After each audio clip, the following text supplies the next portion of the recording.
Buenas tardes. Good afternoon, ladies and gentlemen. I know my statement may be doubly long due to the need for translation today, so I will endeavor to be brief.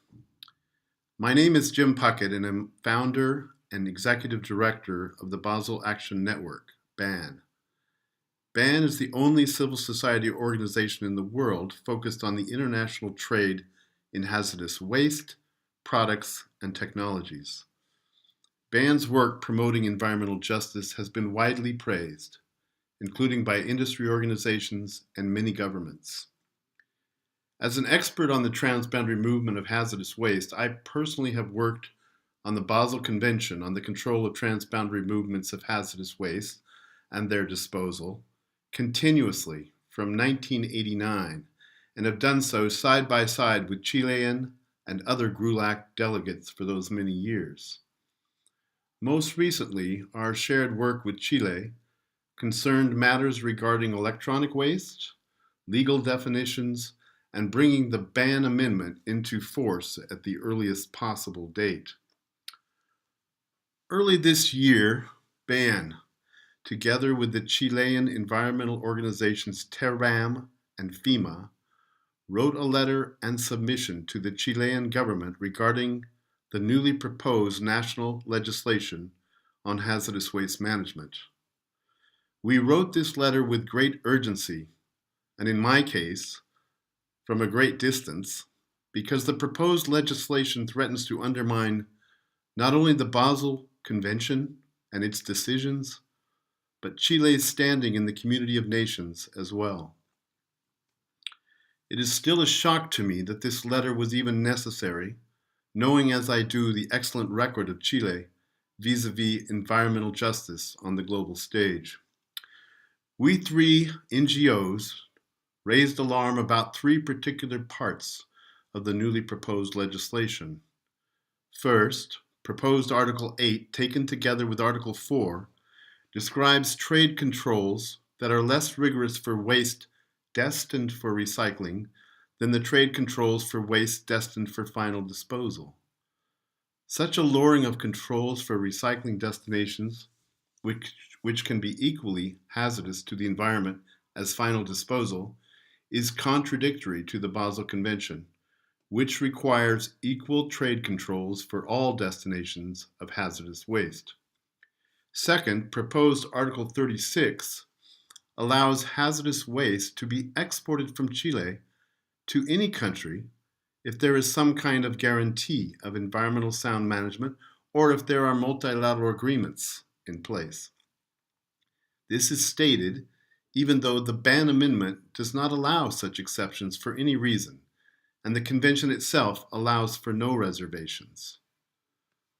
Third, Article 52 removes a national ban in place currently, which prevents Chile from exporting hazardous waste unless Chile lacks the capacity to manage such waste. This move is antithetical to the Basel Convention's obligation for national self-sufficiency in waste management, and it runs afoul of the Basel Ban Amendment because it does not stipulate that such exports cannot be directed to developing countries. It is legal for Chile to export to another OECD or EU country, but not to a developing country, or in Chile's case, a neighboring country.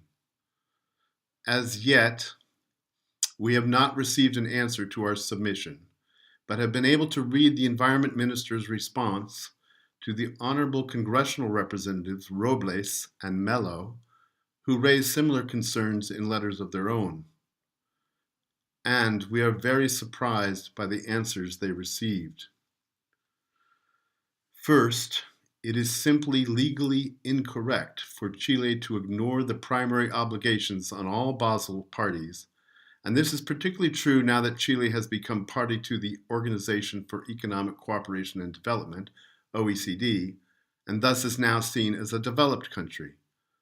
The Basel Convention made special note of the need of developing countries to be protected from exports of hazardous waste from developed countries.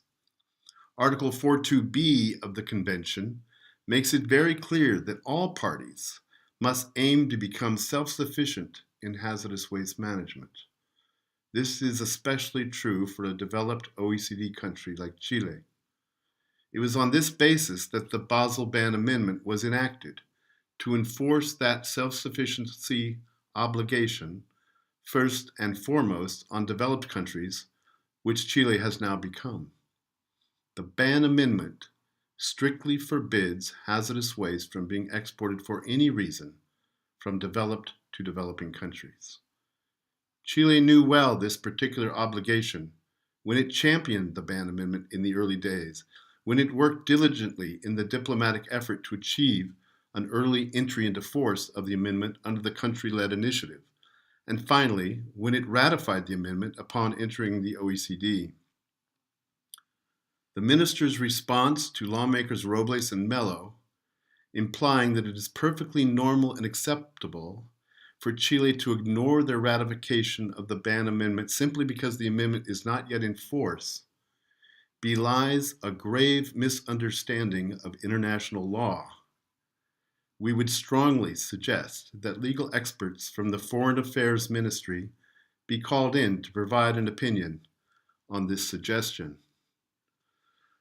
We say this because the Vienna Convention on Treaties, which Chile has also ratified and which has been in force for a very long time, states unequivocally in its Article 18 that parties of the Vienna Convention are to refrain from any act which defeats the object and purpose of any international legal instrument they have ratified prior to entry into force.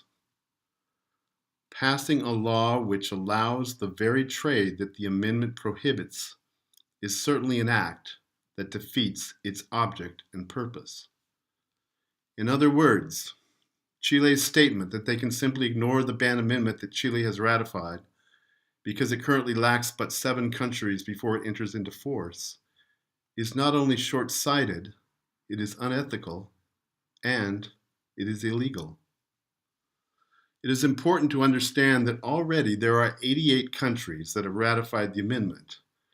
The 35 developed countries that have done so should have all placed this agreement into their national law already.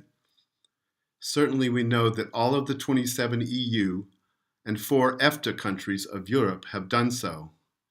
They are all living by the amendment now, prior to its entry into force, and this is what is expected of Chile. Certainly we know of no country of the 88 that have ratified the accord that are working at odds with it now, and certainly none that are actually proposing laws to violate it prior to its entry into force.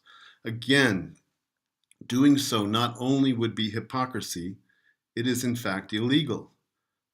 And the world is watching. The 13th Conference of Parties will take place in early May in Geneva, and it would be a shock to all parties should Chile be announced as violating their commitment to the ban at that time. It is our understanding that these changes to Chile's laws are being proposed to provide some industry interest with the ability to export hazardous waste to Peru, where waste management is cheaper. If that is indeed true, let me remind the legislators also that Peru has ratified the Ban Amendment and will not be able to accept hazardous waste from Chile without violating their obligations. Is Chile now asking other countries to likewise break their Basel and Vienna commitments? We hope not.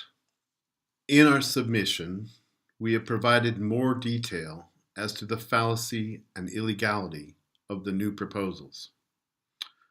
Due to the concerns I have highlighted today and elaborated upon in our submission, BAN, TERAM, and FEMA are confident that Chile will move to make the necessary changes to ensure conformity with its current international, legal, and moral obligations as a nation. We stand ready to assist in that regard. Thank you very much.